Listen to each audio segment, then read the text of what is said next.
So first topic है Cutty Sark, the fastest sailing ship of all time. So सबसे तेज तैरने वाली ship Cutty Sark. So first question है, clippers were originally intended to be used as passenger ships. जो clippers थी उनको originally intended का मतलब होता है इरादा, उसका क्या इरादा था, टू बी यूज्ड एज, उसको यूज करना था एज पैसेंजर शिप्स, मतलब जो क्लिपर्स थी उनको as a passenger ship use करना था। The fastest commercial sailing vessels of all time were clippers. सबसे तेज तैरने वाली जो वेसल्स, वेसल्स का मतलब होता है शिप, वेसल का मतलब बर्तन भी होता है, लेकिन यहाँ पे वेसल का मतलब क्या है, ship. All time were Clippers. सो सबसे तेज चलने वाली जो शिप्स थी वो क्लिपर्स थी। 3 masted ships built to transport goods around the world. तो इन शिप्स को बिल्ड किया गया, बिल्ड मतलब बनाया गया, ट्रांसपोर्ट करने के लिए goods around the world. Although some also took passengers, हालांकि कुछ पैसेंजर्स भी लेके जाती थी, लेकिन इनको बिल्ड क्यों किया गया था, ट्रांसपोर्ट करने के लिए गुड्स अराउंड द वर्ल्ड। तो इसका मतलब जो फर्स्ट आंसर है वो हो गया फॉल्स, ये पैसेंजर्स के लिए तो लेके नहीं बनाई नहीं थी। सेकेंड क्वेश्चन है, Cutty Sark was given the name. तो उस शिप को नेम दिया गया था, so given the name of the character in the poem. तो एक करेक्टर था, मतलब वो पर्सन होगा या कोई भी पर्सन, लड़का या लड़की हो सकती है।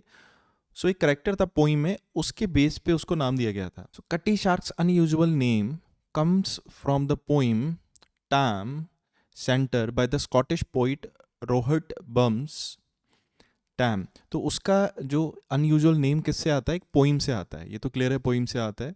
और पोइट कौन है, ये इसका पोइट है। A farmer who is wearing a Cutty Sark so is chased by a witch name Nannie. तो एक फार्मर जो जिसको एक विच है जो वो चेस कर रही होती है, तो who is wearing a Cutty SAARC, ठीक है। जो नैनी है मतलब विच, मतलब कोई भी विच जो होता है, जैसे कोई चुड़ैल हो गई, तो उसका नाम है नैनी। तो उसने एक कुछ पहना हुआ था जिसका नाम था Cutty Sark, an old Scottish name for the short night dress, ठीक है। ये एक शॉर्ट नाइट ड्रेस का नेम है कटी सार्क। तो वो जो एक विच ने पहनी हुई थी जो फार्मर को चेज कर रही है, तो इसका मतलब ये आंसर भी इसका क्या हो जाएगा, फॉल्स, क्योंकि ये किसी करेक्टर के बेस पे नहीं है, ये किसी ड्रेस के बेस पे है जो किसी विच ने पहनी थी। नैनई ने जो कटी सार्क पहना हुआ था, सो एक नाइट ड्रेस है, तो इसलिए ये आंसर फॉल्स हो जाएगा। नेक्स्ट है द कॉन्ट्रैक्ट, जो कॉन्ट्रैक्ट था between John Willis and Scott Linton favoured Willis. Favoured का मतलब हुआ उसका फ़ायदा किसको हुआ। तो जो कॉन्ट्रैक्ट था इन दोनों के बीच में, जॉन विल्स के और स्कॉट लेंटन के, ये इसका फ़ायदा किसको हुआ, विल्स को हुआ। Cutty Sark was built at this place Scotland इस टाइम पे for ship building company owned by John Willis, ठीक है। तो ये यहाँ पे बिल्ड हुई थी और ये शिप कंपनी किसकी थी, जॉन विल्स की। To carry out construction, will choose a new shipbuilding firm, Scott Linton, and ensured that the contract with them put him in a very strong position. ठीक है, सो इससे हमें क्लियर होता है कि ये कंस्ट्रक्शन करने के लिए ना उसने चूज की एक फर्म जिसका नाम था स्कॉट एंड लिंटन, और इंश्योर उसने, विल ने इंश्योर किया कि जो कॉन्ट्रैक्ट था ना, put them contract with them put him in a very strong position. So जो उसके साथ कॉन्ट्रैक्ट होगा उससे ये इसकी बड़ी पोजीशन है, बड़ी स्ट्रॉन्ग हो जाएगी, मतलब इसको फ़ायदा ज़्यादा होगा। तो इसलिए ये जो आंसर हो जाएगा वो होगा ट्रू। क्वेश्चन फोर्थ है, John Williams wanted Cutty Sark to be the fastest tea clipper, clipper का मतलब ship, travelling between UK and China. तो जो जॉन विल्स था वो चाहता था कि ये जो शिप है ये फास्टेस्ट टी क्लिपर बन जाए जो चाइना और यूके के बीच में ट्रैवल करता है। So Will's company was active in the tea trade between China and Britain. तो जो विल की कंपनी थी वो टी ट्रेड करती थी between China and Britain, Britain UK ही है। Where speed could bring ship owner both profits and prestige. जो स्पीड है मतलब जितनी फास्ट शिप चलेगी उतना ही उसको फायदा भी होगा और इज्जत भी मिलेगी। So Cutty Sark was design to make the journey more quickly than other ships. तो उसको ऐसे डिज़ाइन किया गया था कि ये जो जर्नी है उसको एकदम फास्ट कर ले बाकी सारी शिप्स से। तो उसका मतलब ये सबसे तेज हो डिज़ाइन करने की कोशिश थी इसको, वो चाहता था कि ये सबसे तेज हो, इसलिए हमारा ये आंसर हो जाएगा ट्रू। फिफ्थ क्वेश्चन है डिस्पाइट स्ट्रॉम डैमेज, स्ट्रॉम होता है तूफान, सो डिस्पाइट मतलब बावजूद, सो स्ट्रॉम के डैमेज करने के बावजूद Cutty Sark beat this back to London. तो जो खटी साक ने इसको दूसरे को बीट कर दिया था बैक टू लंदन, वापस आते हुए लंदन में। सो यहाँ पे देखें, on one occasion in 1872 the ship and the rival clipper Thermopylae left port in China on the same day. तो ये दोनों, जो कटी सार्क और ये जो दूसरी शिप थी उसका राइवल था ये, इन्होंने चाइना को सेम डे में छोड़ा, ठीक है, वहाँ से लीव करके। Crossing the Indian Ocean Cutty Sark gained a lead over 400 miles. तो जब इंडियन ओशन से निकले तो इसको 400 माइल्स का लीड मिल गई। लीड का मतलब ये आगे निकल गई उससे Cutty Sark. But then her rudder was severely damaged in the stormy sea. तो जो तूफान की वजह से उसका जो कोई एरिया था रूडर, वो सिवियरली डैमेज हो गया, making her impossible to steer. Steer का मतलब होता है कंट्रोल, उसका स्टेयर मतलब स्टेयरिंग से बना है, सो कंट्रोल नहीं कर पा रहे थे उसको।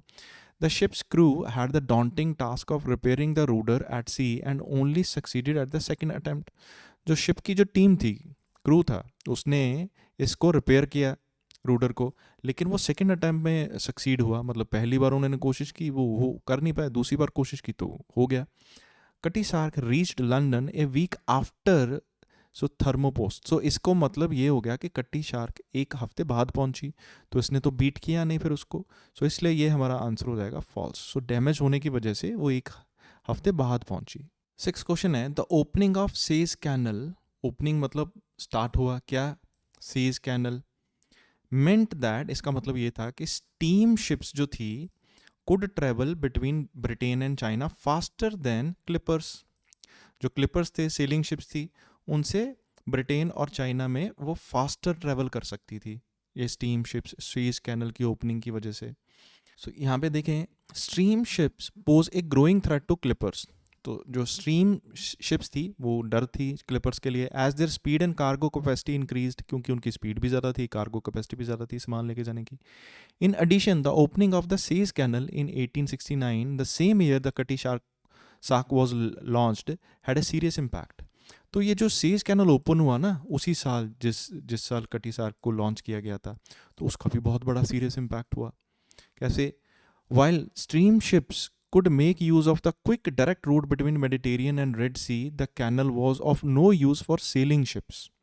ठीक है, तो जो स्ट्रीम शिप्स थी वो तो डायरेक्ट रूट से निकल सकती थी मेडिटेरियन और रेड सी से, कैनल से, लेकिन जो कैनल था, वही जो सीज कैनल था, वो वॉज ऑफ नो यूज़, मतलब उसका कोई फ़ायदा नहीं था सेलिंग शिप को। सेलिंग शिप कौन सी थी? ये कटी शार्क, ठीक है, क्लिपर्स हो गए, which needed the much stronger wind of the ocean, जिसे स्ट्रॉन्ग विंड चाहिए थी ओशन की, and so had to sail a far greater distance. तो उनके लिए उनको बहुत ज़्यादा रास्ता कवर करना पड़ता था। Stream ship reduce the journey time between Britain and China bye approximately 2 months। जो स्ट्रीम शिप थी ना, उन्होंने जो जर्नी का टाइम था ब्रिटेन और चाइना का 2 month कम कर दिया था। तो इसका अगर हम पढ़ें तो opening of Suez canal meant steam ships could travel between Britain and China faster than clippers. तो बिल्कुल ये आंसर क्या हो जाएगा, ट्रू हो जाएगा, क्योंकि वो फास्ट चल सकती थी, क्योंकि वो सीज कैनल खुल गया था, वो डायरेक्ट रूट से चली जाती थी। लेकिन जो क्लिपर था और सीलिंग शिप थी, उनको ज़्यादा लंबा डिस्टेंस कवर करना पड़ता था, क्योंकि उनको हवा की ज़रूरत थी, स्ट्रॉन्ग विंड्स की ज़रूरत थी। सो सेवन्थ क्वेश्चन है, स्ट्रीम शिप्स जो हैं समटाइम्स, कई बार उन्होंने यूज़ की ocean route to travel between London and China. तो इसके बारे में हमें यहाँ पे कोई भी इंफॉर्मेशन गिवन नहीं है, इसलिए हमारा ये आंसर आ जाएगा नॉट गिवन। एट्थ क्वेश्चन है, कैप्टन वुडगेट, जो कैप्टन था Woodget, put Cutty Sark at risk of hitting an iceberg. तो उसने कटी शार्क को रिस्क में डाल दिया कि वो हिट करेगी किसको, आइसबर्ग को, आइसबर्ग में वो हिट कर सकती है। शिप का जो नेक्स्ट कैप्टन था Richard Woodget was an excellent navigator, बड़ा अच्छा नेविगेटर था, who got the best out of both the ship and his crew. तो उसने बहुत ही अच्छा काम लिया, शिप से भी अच्छा काम लिया, क्रू से भी। As the ship sailing ship Cutty Sark dependent on the strong train winds of the southern hemisphere. तो जो कटी शार्क थी वो डिपेंड करती थी किस पे, बड़ी ही तेज़ विंड्स पे डिपेंड करती थी सदर्न हेमिस्फेयर के। And would get took her further south than any previous captain, bringing her dangerously close to iceberg of the southern tip of the South America. हर यहाँ पे एक्चुअली शिप के लिए हर use किया जाता है. तो जो वुडगेट था, टुक यहाँ पे टुक आएगा, लुक नहीं आएगा. So Woodget took her further south than any previous captain. तो वो उसको और भी साउथ ले गया. कोई कैप्टन ऐसे लेके नहीं गया था उससे पहले, लेकिन वो उसे और भी साउथ ले गया. Bringing her dangerously close to the iceberg.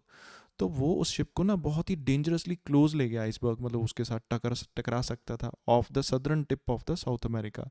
तो एकदम उसके टिप पे, आइसबर्ग के टिप तक मतलब उसे ले गया. हिज गैम्बल पेड ऑफ दो. हालांकि वो जो इसने ये खतरा लिया ना, रिस्क लिया, उसको फ़ायदा ज़रूर हुआ. And ship was fastest vessel in the wool trade for 10 years. तो जो शिप थी वो 10 साल तक फास्टेस्ट वेसल रही, लेकिन उसने रिस्क तो लिया. So Woodget Cutty Sark put Cutty Sark at risk of hitting an iceberg. So ये आंसर आ जाएगा ट्रू. क्वेश्चन नंबर 9 से 13 है, complete the sentence below. So इसमें हम यूज़ कर सकते हैं one word only. So after 1880, so 1880 के बाद Cutty Sark carried dash as its main cargo. तो क्या लेके जाता था वो as a main cargo during its most successful time. तो यहाँ पे अगर देखें तो यहाँ पे कटी शार्क आएगा. This marked A turn around and the beginning of the most successful period in कटी शार्क्स वर्क लाइफ. सो इसका मोस्ट सक्सेसफुल जब टाइम था ना, तो उस time transporting wool from Australia to Britain. तो वो क्या करता था, कैरिड. सो आंसर आ जाएगा वूल. 10th क्वेश्चन है, as a captain and dash Woodget was very skilled. So as a captain and dash Woodget बहुत ही स्किल्ड था. तो ये लाइन पढ़ें. The ship's next captain Richard Woodget was an excellent navigator who got the best out of both his ship and his crew. तो वो captain जो था, एज अ कैप्टन, एंड वो अच्छा, बहुत ही अच्छा क्या था, नेविगेटर था. सो आंसर यहाँ पे आ जाएगा navigator. Pereira went to Falmouth to repair damage that a dash has caused. तो ये अगर हम चेक करें तो as competition from stream ship increase in the 1890s, the Cutty Sark approach the end of her life expectancy. Competition बढ़ गया था steam ship से 1890 में, तो उसकी लाइफ ऑलमोस्ट ख़त्म होने वाली थी. She became less profitable. पैसा था नहीं उससे कमाया नहीं जा रहा था. She was sold to Portuguese firm which renamed her Ferreira. उसको पुर्तगीज फर्म को बेच दिया उन्होंने, उसका नाम कटी शार्क का फ्रेरिया रख दिया. अगले 25 साल के लिए she carried miscellaneous cargo around the world. छोटे मोटे काम करती रही वो शिप जो थी. Next, badly damaged in a गेल. गेल होता है आंधी या तूफान हो गया. सो उसमें बहुत badly damaged in a gale in 1922. She, so इसमें बहुत ज़्यादा डैमेज होने के कारण she was put in to Falmouth harbour. Harbour होता है बंदरगाह in south west east for repairs. तो वो उसको फेलमाउथ हार्बर बंदरगाह पे रख दिया रिपेयर के लिए. वो डैमेज हो गई थी तूफान में, गेल में. So Ferreira went to Falmouth to repair damage. So ये फेलमाउथ गई हार्बर पे रिपेयर डैमेज करने के लिए. That a dash had cost, जो उसको गेल की वजह से हुआ था. ठीक है, सो आंसर आ जाएगा GALE. So that a dash had cost. So जो गेल ने उसे, तूफान ने उसे डैमेज किया था, उसकी वजह से वो वहाँ पे गई. नेक्स्ट है बिटवीन 1923 एंड 1954. सो इस समय के दौरान कटी shark was used for dash. तो कटी शार्क को किस लिए यूज़ किया जाता था? तो Dowman used Cutty Sark as a training ship. जो डाउन मैन था उसे वो कटी शार्क को कैसे यूज़ करता था? As a training ship. And she continued in this role after his death. ठीक है, तो वो ये काम करती रही उसके डेथ के बाद भी. सो डाउनमैन की डेथ के बाद भी वो ट्रेनिंग शिप का काम करती रही. When she was no longer required in 1954. So 1954 को अब उसकी ज़रूरत, 4 के बाद उसकी ज़रूरत नहीं थी. She was transfer to the dry dock and Greenwich to go on a public display. तो फिर उसको पब्लिक डिस्प्ले लोगों को दिखाने के लिए वहाँ पर रख दिया. सो 1954 तक she was use for as a training ship, उसको यूज़ की जाती थी. So she was use for training. She was twice been damaged by dash in the 21st century. 21st century कौन से हो गया? 2007 हो गया, 2014 हो गया. So the ship suffered from fire in 2007 and again less seriously in 2014. तो जो शिप है वो किससे सफ़र की? फायर से. So she was damaged by fire in 21st century. Next topic है सेविंग द सॉयल, सॉयल को बचाना. क्वेश्चन नंबर 14 से 17 है complete the summary below, one word only. So हम ब्लैंक्स को सॉल्व करेंगे. Why soil degradation could be a disaster for humans. Soil का degradation का मतलब होता है ख़राब होना, वो डिज़ास्टर हो सकता है ह्यूमन के लिए. Healthy soil contains a very large variety of bacteria. जो हेल्दी सॉयल होती है उसमें क्या होता है? बैक्टीरिया होता है एंड अदर माइक्रो ऑर्गेनिजम्स होते हैं, as well as plant remains होते हैं, ठीक है, एंड डैश होता है. तो यहाँ पे अगर हम पढ़ें a single gram of healthy soil might contain. So जो हेल्दी सॉयल है उसमें कंटेन मतलब उसमें क्या होगा शामिल? उसमें होगा 100 मिलियन बैक्टीरिया होंगे, as well as other micro organisms होंगे, ठीक है, वायरस और फंगी सच एज एग्जाम्पल है उसकी. लिविंग एमिड डीकम्पोजिंग प्लांट्स हो गए, डीकम्पोजिंग मतलब सड़े हुए, तो प्लांट रिमेन्स हो गए, and various minerals. And so यहाँ पे वेरियस मिनरल्स आंसर आ जाएगा, बट क्योंकि हमें वन वर्ड यूज़ करना है इसलिए हम लिखेंगे मिनरल्स. नेक्स्ट है इट प्रोवाइड्स अस. ये हमें क्या देता है? Food and also with antibiotics. ये हमें प्रोवाइड करता है food, antibiotics and its function in storing. तो ये हमें कैसा फंक्शन करता है? इन storing dash has a significant effect on the climate. और जो इसका फंक्शन है स्टोर करने का डैश, उसका काफ़ी सिग्निफिकेंट इफेक्ट है ऑन क्लाइमेट. तो यहाँ पे पढ़ें that means soil does not just grow our food. Soil जो है वो ना कि सिर्फ हमें फूड देती है, ठीक है, but are a source of nearly all our existing antibiotics. जो हमें एग्जिस्टिंग एंटीबायोटिक्स का सोर्स भी है ये. तो ये हो गया फूड, एंटीबायोटिक्स हो गया, and could be our best hope in the fight against antibiotic resistant bacteria. तो ये हमें एंटीबायोटिक रेजिस्टेंस बैक्टीरिया के अगेंस्ट फाइट भी करती है ये. Soil is also an ally. Ally का मतलब होता है दोस्त. ये हमारा एक दोस्त भी है अगेंस्ट क्लाइमेट चेंज. तो ये हमारा आ गया climate change. So significant effect on climate change हमारे क्लाइमेट चेंज में भी हेल्प करता है. As micro organisms within soil. जो माइक्रो ऑर्गेनिजम्स होते हैं ना जो सॉयल के बीच में, डाइजेस्ट कर लेते हैं वो dead animals and plants. So dead animals और प्लांट को डाइजेस्ट कर देते हैं. दे लॉक इन. अब ये जो वर्ड है लॉक इन, इसका मतलब होता है store. So they store their carbon content. तो कार्बन कंटेंट को वो अगर स्टोर कर लेंगे तो वह कार्बन अगर बाहर नहीं जाएगा तो क्लाइमेट चेंज पे फ़र्क पड़ेगा. सो इसलिए ये हम it functions in storing carbon content. So CARBON. सो हमारा आंसर आ जाएगा कार्बन. कंटेंट हम लिख नहीं पाएंगे. So has a significant effect on the climate. So ये जो कार्बन स्टोर कर लेता है ना, इसका सिग्निफिकेंट इफेक्ट है क्लाइमेट पे. सो आगे है in addition it prevents damage to property and infrastructure because it holds dash. Holds का मतलब भी काइंड ऑफ स्टोर हो गया. तो आगे है सॉयल आल्सो स्टोर वाटर. तो ये किसको स्टोर करता है? Water. Preventing food flood damage. तो फ्लड डैमेज मतलब ये हड़ नहीं आने देता, मतलब जो पानी चला जाता है इन द UK.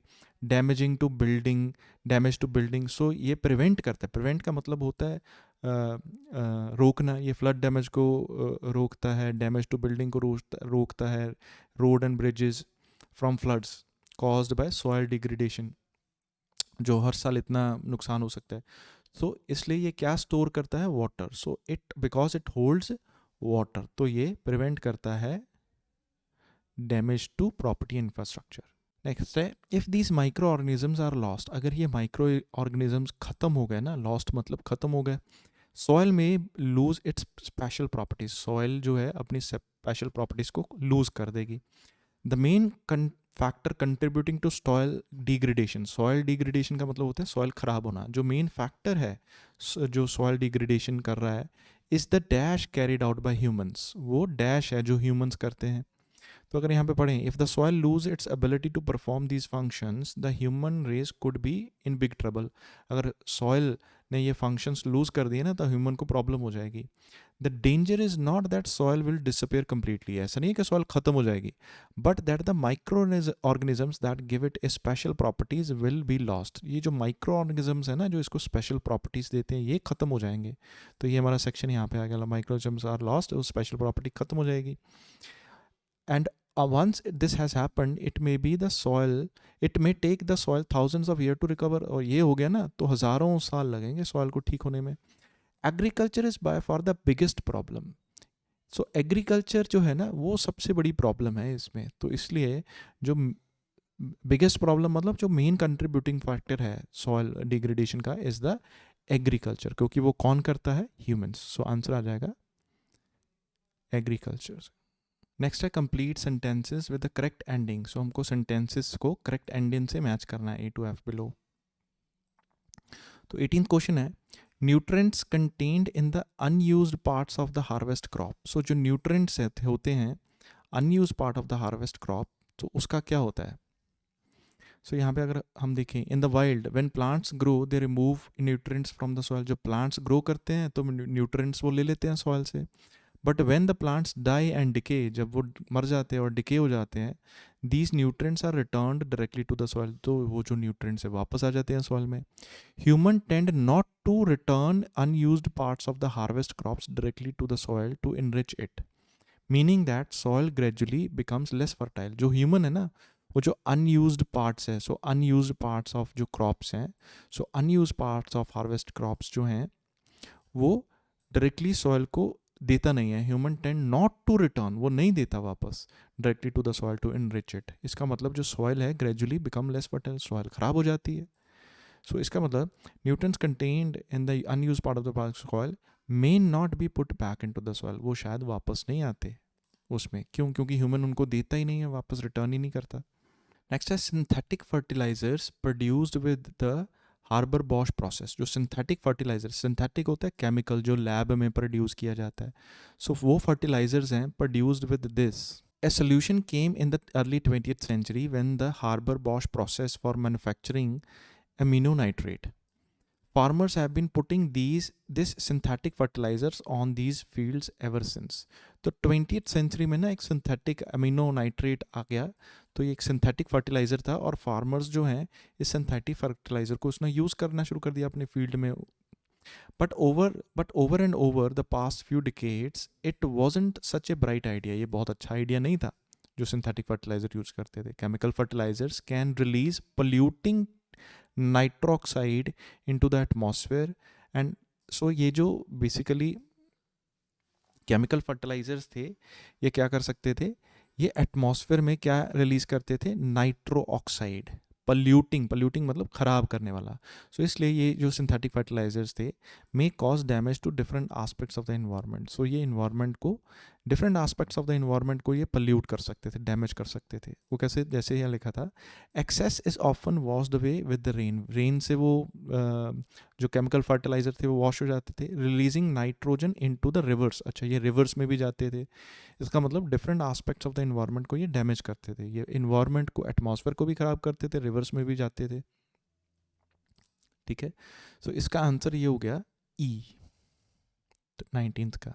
नेक्स्ट है addition of the mixture developed by the पोइस Flores to the soil. So जो मिक्सचर था ना जो डेवलप किया था पोइस फ्लोरेस ने, उसको ऐड किया गया किसमें? सॉइल में. सॉइल में ऐड किया गया मिक्सचर ये जिसने बनाया था. तो यहाँ पे the one of the people looking for solution is the Pius Floris. ये सोल्यूशन ढूंढ रहे थे. तो इन्होंने टी क्रेप बिजनेस शुरू किया था और इन्होंने स्टार्ट किया था, एक कॉकटेल बनाया था. कॉकटेल एक तरह का मिक्सचर ही होता था. So and has developed A cocktail of beneficial bacteria, fungus and humus. तो इसने एक कॉकटेल बनाया बैक्टीरिया का जिसमें फंगस एंड ह्यूमस था. तो कुछ रिसर्चर्स ने क्या किया, when they applied florist mix to the desert like test plots. Applied का मतलब क्या होगा? ऐड किया. फॉरेस्ट मिक्स मतलब जो भी उसने डेवलप किया था, फ्लोरेस्ट ने मिक्सर डेवलप किया था, जब उसको ऐड किया, ठीक है, प्लॉट पे डेजर्ट लाइक टेस्ट प्लॉट पे, a good crop of plants emerged that were not just healthy at the surface but had roots strong enough to pierce dirt as hard as rock. तो ये जो इससे good crop plants emerge हुए, emerge का मतलब वो बाहर है, वो कि ना कि सिर्फ वो हेल्दी थे, वो उसके रूट्स भी थी इतनी स्ट्रॉन्ग थी कि उसने जो डर्ट थी उसको पियर्स मतलब पाड़ दिया, जैसे रॉक जैसे है वो उसमें धंस जाता है वैसे धंस गया। तो इसका मतलब ये जो इसका मिक्सचर उन्होंने डाला ना तो हेल्दी प्लांट्स हुए। तो इसलिए जो इसका आंसर आ जाएगा, addition of mixture develop by the florist to the soil में improve the number of quantity of the plants growing there, quality of the plant sorry, जो क्वालिटी ऑफ द प्लांट्स है ना वो हेल्दी हो जाएगी, so growing there वो healthy हो जाएगी।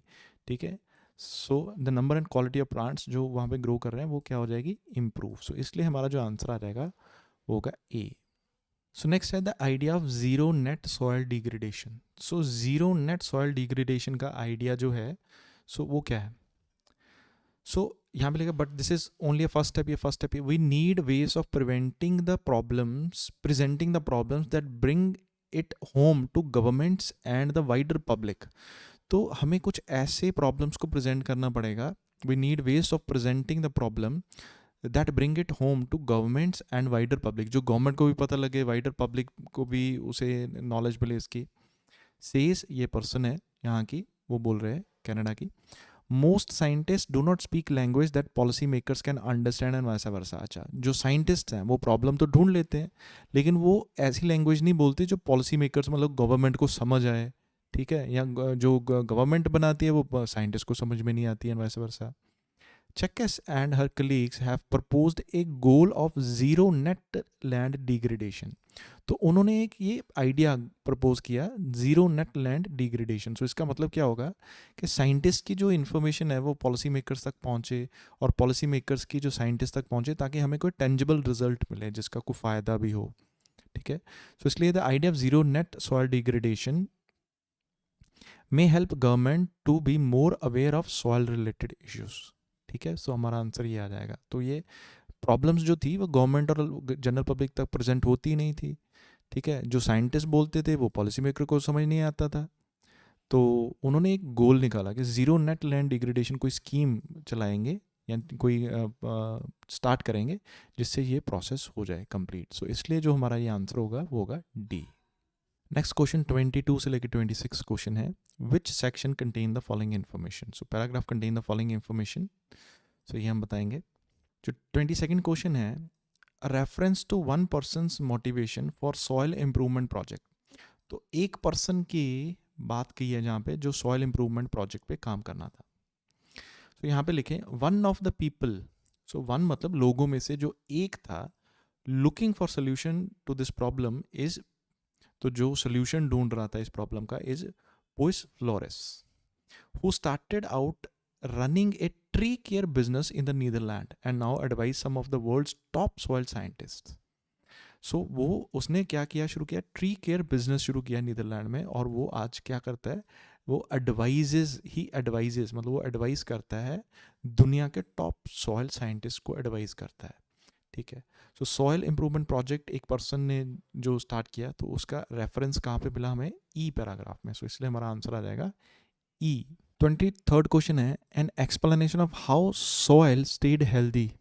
सो सॉइल अच्छी कैसे रहती थी, हेल्दी कैसे रहती थी before the development of farming. So farming से पहले इसकी अभी डेवलपमेंट नहीं हुई थी। तो यहाँ पे हम देखें, in the wild when plants grow they remove in nutrients from the soil. जो जंगल में जब प्लांट्स ग्रो करते हैं तो न्यूट्रिएंट्स वो सॉइल से ले लेते हैं, but then when the plants die and decay these nutrients are returned directly to the soil। तो जब वो प्लांट्स मर जाते थे, सड़ जाते थे, तो वो न्यूट्रिएंट्स वापस मिल जाते थे सॉइल को। Human tend not to return unused parts of harvested crops directly to the soil to enrich it. तो ह्यूमन उनको नहीं दे पाया, तो इसलिए सॉइल ख़राब हो जाती थी। और ये किस वजह से था, एग्रीकल्चर की वजह से। सो फार्मिंग जब ह्यूमन ने हार्वेस्ट करना शुरू किया तो ये उन्होंने नहीं किया। तो यहाँ पे लेकिन जो पहला सिस्टम था फार्मिंग से पहले, तो वो जो प्लांट्स थे वो खुद ही रिटर्न कर देते थे सॉइल को न्यूट्रिएंट्स। तो इसलिए हमें ये जो रेफरेंस मिली है किस पैराग्राफ में मिली, सी पैराग्राफ में। नेक्स्ट है example of different ways of collecting information on soil degradation. So different जो तरीके होंगे इंफॉर्मेशन कलेक्ट करने के लिए सॉयल डिग्रेडेशन पे. तो यहाँ पे अगर हम देखें, the UN has created the global soil map project. UN ने एक ये प्रोजेक्ट किया है. Researchers from 9 countries are working together to create a map linked to database that can be fed measurements from field surveys, drone surveys, satellite imageries, lab analysis and so on to provide real time data on the state of the soil. State of the soil में soil की स्थिति क्या है. Researchers है ना जो 9 countries से वो काम कर रहे हैं, वर्क कर रहे हैं इकट्ठे to create a map linked to a database. तो ऐसा डेटाबेस मतलब कलेक्शन ऑफ इंफॉर्मेशन करने के लिए, ठीक है, can be fed measurements from जो फील्ड सर्विस से हो, मतलब जगह जगह पे जाके सर्वे करें, ड्रोन सर्विस से हो, मतलब ऊपर से कैमरा जो ड्रोन से वहाँ से आए, सैटेलाइट इमेजनरी से हो, लैब एनालिसिस से हो. So we can say different ways of collecting information on soil degradation. तो ये रियल टाइम डाटा होगा कि सॉइल की स्थिति क्या है. तो ये हमें जो इन्फॉर्मेशन मिली ये कहाँ पे मिली, एफ में. सो आंसर इसका आ जाएगा एफ. 26 क्वेश्चन था, a reason why it is difficult to provide an overview of soil degradation. Difficult का मतलब ये मुश्किल क्यों है to provide an overview of soil degradation. Soil degradation का ओवरऑल जो ओवरव्यू है, मतलब क्या हुआ क्या, उसका रीज़न जो है ये डिफ़िकल्ट है प्रोवाइड करना. तो यहाँ पे अगर हम देखें एफ का starting, however measures like this are not enough to solve the soil degradation problems. ये जो measures है ना जो भी यूज़ कर रहे हैं solutions, ये enough नहीं है. not enough मतलब ये enough नहीं है global soil degradation problem को solve करने के लिए. to assess our option as a global scale, assess मतलब analyze करने के लिए our options at a global scale. so global scale पर ये सारी ऑप्शंस को असेस करने के लिए we first need an accurate picture of what type of soils are out there. तो हमें पहले तो ये एक्यूरेट पिक्चर चाहिए कि किस तरह की सॉइल है वहाँ हर जगह पे, and the problem they face, और कैसी प्रॉब्लम्स वो फेस करते हैं. That is not easy. ये आसान नहीं है कि पहले पूरी सॉइल किस किस तरह की सॉइल है, टाइप्स ऑफ सॉइल की पहले एक्यूरेट पिक्चर पता लगे, फिर वहाँ उसमें प्रॉब्लम्स कैसी आती हैं ये पता करो. That is not easy. ये आसान नहीं है. तो इसलिए इसका डिफ़िकल्ट है ये आइडेंटिफाई करना कि सॉइल डिग्रेडेशन का ओवरव्यू की क्या मतलब उसके ये रीज़न बताया कि क्यों डिफ़िकल्ट है कि सॉइल डिग्रेडेशन का ओवरव्यू पता करना मुश्किल है. सो इसलिए अगेन ये भी क्या आंसर आ जाएगा, एफ. 25th क्वेश्चन है, a suggestion for the way of keeping some type of soil safe in the near future. तो सजेशन मतलब एक सजेशन है कि कुछ टाइप ऑफ सॉइल जो है, सम टाइप ऑफ सॉइल को क्या करना है, सेफ रखना है. कहाँ पे, नियर फ्यूचर में. अगर यहाँ पे हम जी पैराग्राफ को ध्यान से देखें तो यहाँ पे है, several researchers are agitating. Agitating का मतलब होता है प्रदर्शन कर रहे हैं या विद्रोह कर रहे हैं, for the immediate action of protected Jones for endangered soil. तो हमें इमीडिएट एक्शन लेना पड़ेगा किसके लिए, प्रोटेक्शन जोन्स बनाने के लिए. क्रिएशन मतलब बनाने के लिए प्रोटेक्शन जोन्स, इंडेंजर्ड सॉइल्स के लिए जो ख़त्म हो रही हैं सॉइल्स, उसके लिए प्रोटेक्टेड जोन बना होता कि वो ख़राब ना हो जाए. ठीक है. सो यहाँ पे one way of keeping some type of soil safe in the near future. तो ऐसे बताया कि हाँ हमें इमीडिएट क्रिएशन करनी होगी प्रोटेक्टेड जोन्स को, इंडेंजर्ड जो सॉइल्स हैं उनको बचाने के लिए. तो इसलिए हमारा ये आंसर आ जाएगा जी.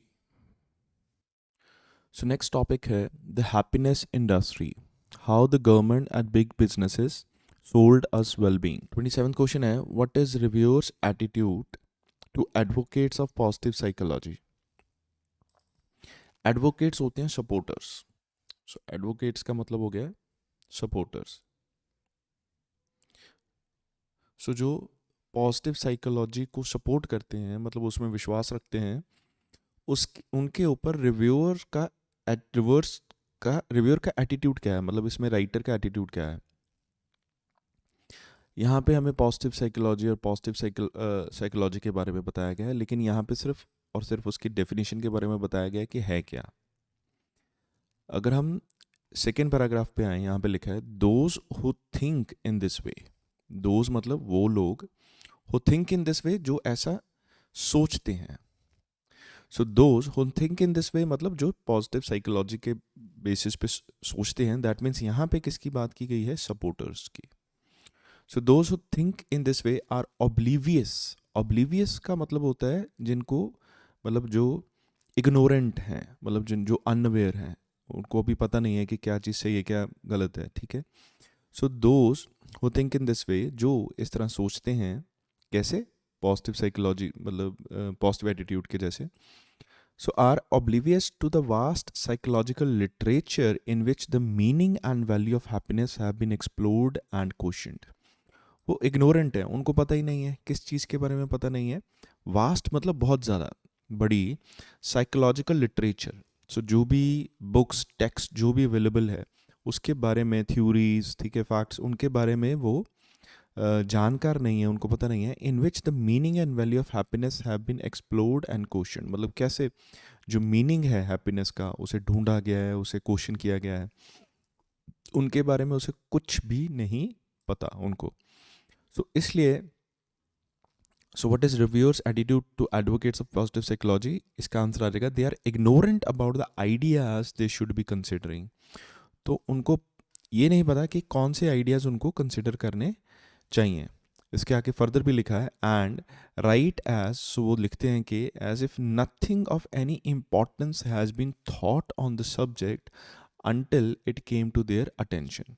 सो वो लिखते हैं कि कुछ ऐसा इम्पोर्टेंस अभी तक सोचा ही नहीं गया इस सब्जेक्ट के ऊपर, until it came to their attention, जब तक वो उनकी अटेंशन में नहीं आया, मतलब जब तक उनके वो नॉलेज में नहीं आया, वो उन्होंने सोचा कि यार इस पे कुछ भी लिखा ही नहीं गया ऐसा इम्पोर्टेंट कुछ खास जिसके बारे में उनको जानना चाहिए। 28th क्वेश्चन है the reviewer's reference to the Greek philosopher Aristotle. So जो ग्रीक फिलोसफर था एरिस्टोल, उसकी रेफरेंस रिव्यूअर ने की है in order to suggest that happiness, ये सजेस्ट करने के लिए कि जो हैप्पीनेस है वो क्या है। अगर यहाँ पे पढ़ें, for Bentham it was obvious, ये क्लियर था, that human good consist of pleasure and absence of pain. कि ह्यूमन गुड मतलब ह्यूमन के साथ जो अगर हम ह्यूमन की हैप्पीनेस या उसके लिए अच्छे के बारे में अगर सोचें तो वो क्या है, consist of pleasure and absence of pain. तो ह्यूमन के लिए क्या बेस्ट है, या उसकी हैप्पीनेस के लिए क्या ज़रूरी है, प्लेजर हो उसमें और एब्सेंस हो किसकी, पेन की, मतलब उसके उसे कोई दर्द वगैरह ना हो। The Green philosopher Aristotle may have identified happiness with self-realization in the 4th century BC। लेकिन अरिस्टोल ने जो हैप्पीनेस है, जो ग्रीस फिलोसफर अरिस्टो, उसने हैप्पीनेस को किससे जोड़ा है, identified happiness with self realisation. Self होता है खुद को रियलाइज करना, सेल्फ रियलाइजेशन में खुद के बारे में हमें सब कुछ पता होना चाहिए, रियलाइजेशन हो गई खुद की कि हम कौन है या कैसा, तो उसके साथ उसने आइडेंटिफाई किया। And thinkers throughout ages may have struggled to reconcile the pursuit of happiness with human values। लेकिन यहाँ पे फर्दर दूसरे थिंकर्स की बात हुई है, मतलब पूरे थ्रू आउट एजेस में जो थिंकर्स हैं उनको मुश्किल हुई कि वो मैनेज नहीं कर पाए, मतलब रिकनसाइल नहीं कर पाए, दोनों को मैच नहीं कर पाए, हैप्पीनेस को और बाकी ह्यूमन वैल्यूज़ को। तो यहाँ पे जो ग्रीक फिलोसफर है एरिस्टोल, सो उनके हिसाब से हैप्पीनेस क्या है, सेल्फ रियलाइजेशन। सो यहाँ पे अगर हम आंसर टिक करें, the reviewer refers to the Greek philosopher Aristotle in order to suggest that happiness may not be just pleasure and pain, absence of pain should not be the main goal of human. So इसके बारे में नहीं बताया। It is not something that should be fought for, इस ये ऐसा कुछ नहीं है जिसके लिए हमें लड़ना चाहिए।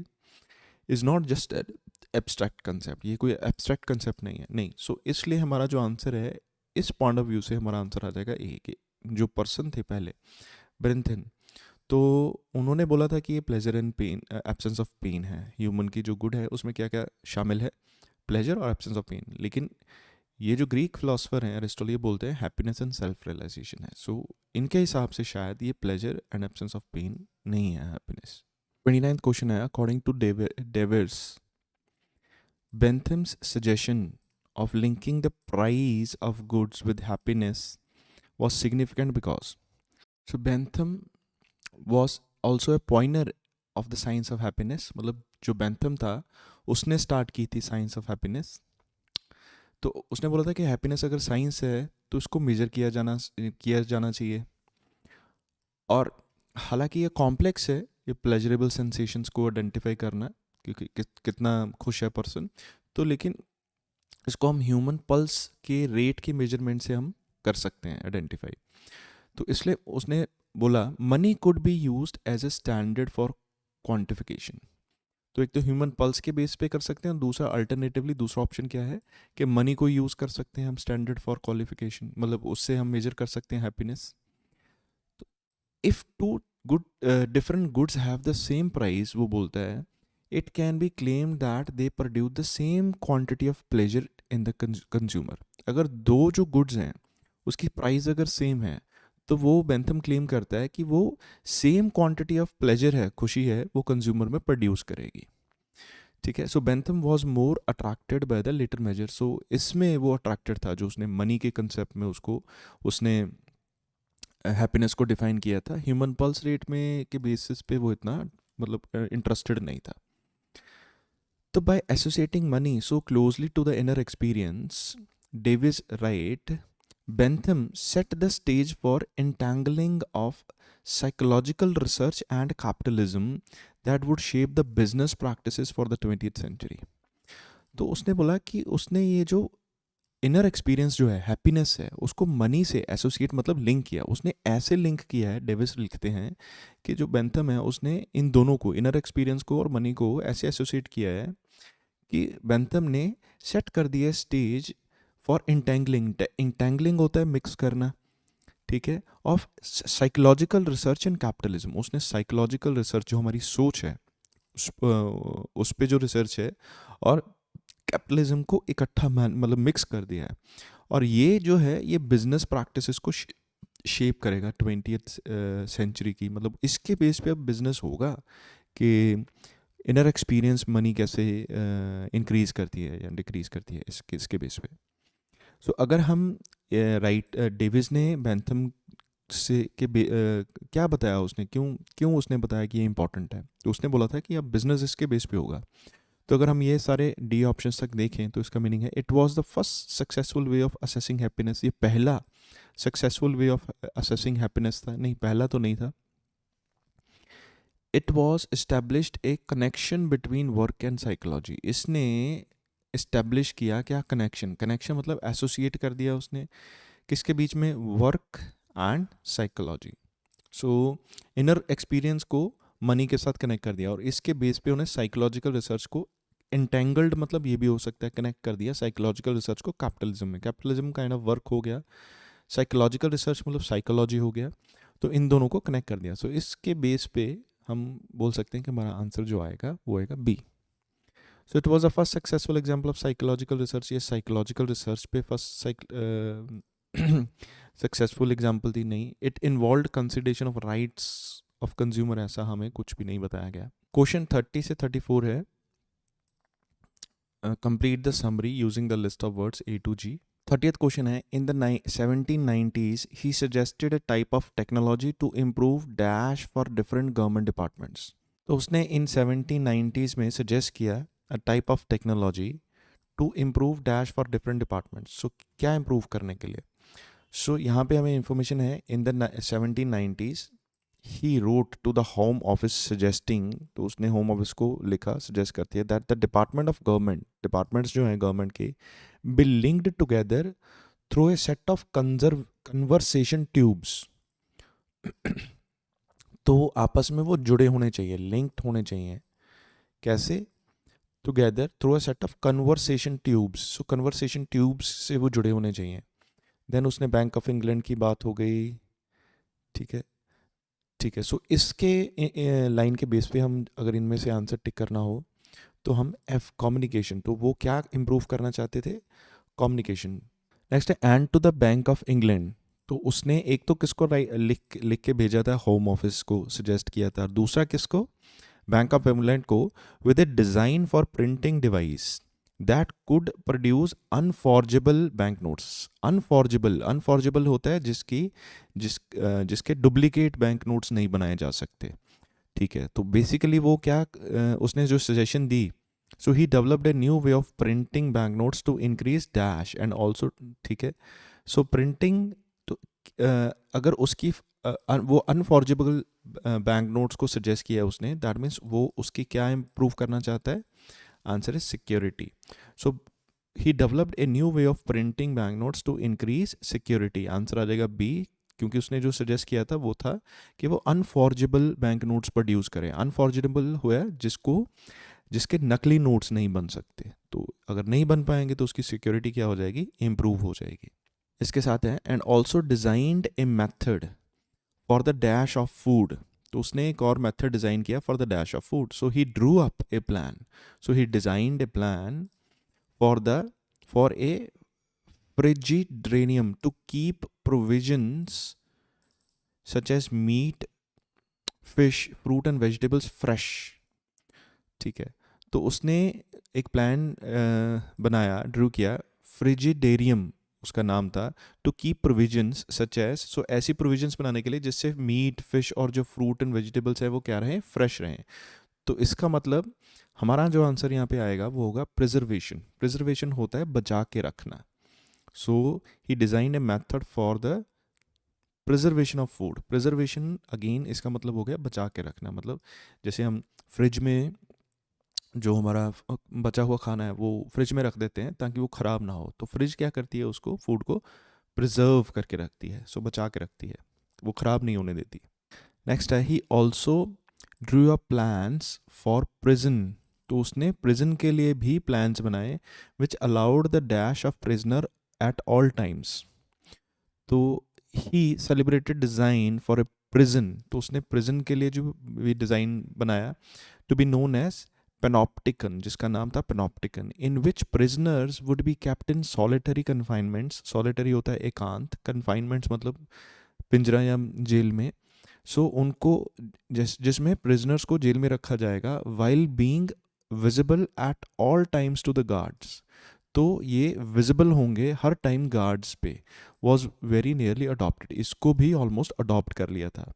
सो इसमें अगर हम देखें ही also drew up a plan for prisoners which allowed the dash of prisoners all the time. तो इसमें जो हमारा आंसर आएगा वो आएगा ऑब्जर्वेशन. तो क्यों? ऑब्जर्वेशन का मतलब होता है निगाह में रखना, ठीक है, ऑब्जर्व करना. तो उसने भी एक पेनॉप्टिकन प्लान बनाया था प्रिजन के लिए, जिसमें प्रिजनर्स थे उनको एकांत जेल में रखा जाएगा, solitary confinements, while being visible at all times to the guard. तो ये उसी समय जो गार्ड्स हैं उनको हर समय वो विजिबल रहेंगे, मतलब उनके सामने ही रहेंगे. सो इसलिए हमारा आंसर आ जाएगा ऑब्जर्वेशन. नेक्स्ट है व्हेन रिसर्चिंग हैप्पीनेस. जब वो हैप्पीनेस को रिसर्च कर रहा था, ही मतलब बेंथन इन्वेस्टिगेटेड पॉसिबिलिटीज़. उसने पॉसिबिलिटीज़ को इन्वेस्टिगेट किया for its dash and suggested methods of doing this. तो इसमें अगर हम देखें, so Bentham was a pioneer in science of happiness. उसने स्टार्ट की थी science of happiness. If happiness is to be regarded as science, अगर हैप्पीनेस एक साइंस है, it has to be measured. तो उसको क्या करना चाहिए? मेजर करना चाहिए. मतलब वो अगर साइंस है तो वो मेजर होगी ही होगी. सो इसलिए हमारा आंसर आ जाएगा ए, मेजरमेंट. वो ऐसा क्यों? अगर he investigated possibilities of its measurement and suggested methods of doing this. तो उसके बाद लिखा भी है it has to be measured and Bentham suggested 2 ways in which this might be done. This might be done मतलब 2 तरीके उसने बताया था जिस बेस पे इसको मेजर किया जा सके. एक तो उसने क्या था, ह्यूमन पल्स रेट के बेसिस पे, दूसरा था मनी के बेस पे. Alternatively money can be use.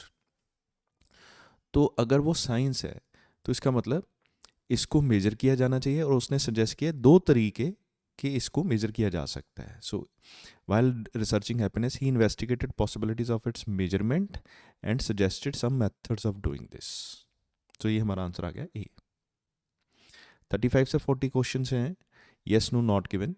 35th question है one strength of the happiness industry is its discussion of the relationship between psychology and economics. एक स्ट्रेंथ जो हैप्पीनेस इंडस्ट्री की है वो ये है कि उसकी discussion between the relationship between psychology and economics. तो वो रिलेशनशिप डिफाइन करते हैं साइकोलॉजी और इकोनॉमिक्स में. The happiness industry describes how the project of science of happiness has become integral to capitalism. तो कैसे जो हैप्पीनेस है वो किसका हिस्सा बन गई है? कैपिटलिज्म का. ये चीज़ वो डिस्क्राइब करती है. We learn much that is interesting we learn much that is interesting about economic problems are being redefined and treated as psychological maladies. हमने काफ़ी सीखा है जो कि इंटरेस्टिंग है about economic problems are being redefined and treated as psychological maladies. इसका मतलब जो इकोनॉमिक प्रॉब्लम्स हैं उस उनको रीडिफाइन किया है और उसे ट्रीट किया है साइकोलॉजिकल मैलेडीज, मतलब साइकोलॉजिकल प्रॉब्लम्स के साथ उसको डिफाइन किया है। That means there is a relationship between psychology and economics. तो उन्होंने बताया है ये आपस में लिंक्ड हैं, सो इसलिए ये हमारा आंसर आ जाएगा यस। नेक्स्ट है, it is more difficult to measure some emotions than others. Difficult मतलब कुछ मुश्किल है कुछ इमोशंस को मेजर करना बाकियों से।